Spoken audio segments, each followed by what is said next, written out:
Isa ang Belen sa mga simbolo ng Pasko.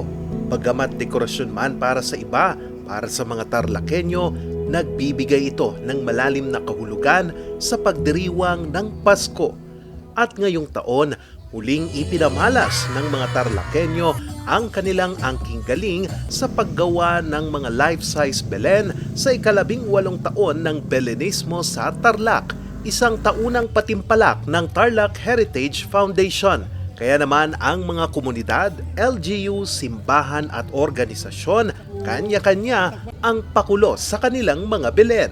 Ang pambato ngayong taon ng San Antonio Church sa bayan ng Bamban ay Belen na hango sa lampara.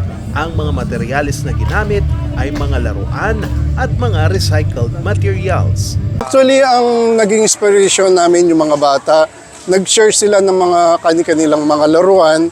Kaya ang ginawa namin is gawin namin siyang lampara. Ibig sabihin light siya. Ang light kasi is pwedeng mag-share ng love, share ng mga gamit, mga laruan na ginamit na nila pero kahit sira, pwede na namin gamitin. Ang mga lumang high heels, nagmistulang ibon. Ang entry ng pamahalang bayan ng Bamban, tampok ang kanilang Belen na hango sa parot. Ginamit nila ritong materyales ay kawayan, lumang bentilador at mga handicrafts. Peacock naman ang tema ng Belen na ito. Ang mga patapong plastic bottle, nagmistulang makulay na dahon ng puno. Tema naman ng Belen na ito sa bayan ng Capas ay masaganang ani. Ginamit na materyales dito ay mga handicrafts at mga aning gulay. Fairy tale naman ang tema ng Belen na ito kung saan sa ilalim ng malaking kabote ipinanganak si Jesus. Ang pambatong Belen naman ng AFP ng Northern Luzon Command hango sa windmills. We feature humanity's ingenuity in harnessing the forces of nature as beautifully embodied in this windmill. A symbol of progress, transformation, perseverance, and resilience.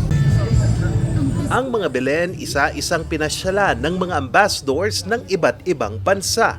This is my third time here in Tarlac for the Belenisimo, and it's fantastic. These here are really very original, reuse of plastic, recycling, which is also important message about sustainability, but also to celebrate Christmas. We are impressed by the art here and the variety of the different presentations, and we are great to feel the specific Christmas atmosphere in the Philippines. First time I see such creativity in making the Belen, and with very simple tools and very respecting the environment and sustainable thinking. So I really appreciate it. Ikinatuwa naman ng Tarlac Heritage Foundation ang patuloy na suporta ng publiko. Para sa amin dito sa lalawigan ng Tarlac, malaking karangalan yung pumupunta pang diplomatic community dito sa Belenismo. Pero higit sa lahat, kung hindi ninyo dinadala ang message ng bawat Belen sa puso ng bawat Tarlakenyo, hindi rin malalaman ng foreign guests kung na may festival kaming tinatawag na Belenismo sa Tarlac. Sa kabila ng makulay na selebrasyon, malaking hamon pa rin sa maraming Pilipino ang ipagdiwang ang Pasko, lalo pat kakatapos manalasa ang mga bagyo at lindol na nagpadapa sa bansa. Pero sa panahong ding ito, dapat daw isabuhay at alalahanin muli ang mahalagang mensahe ng Belen.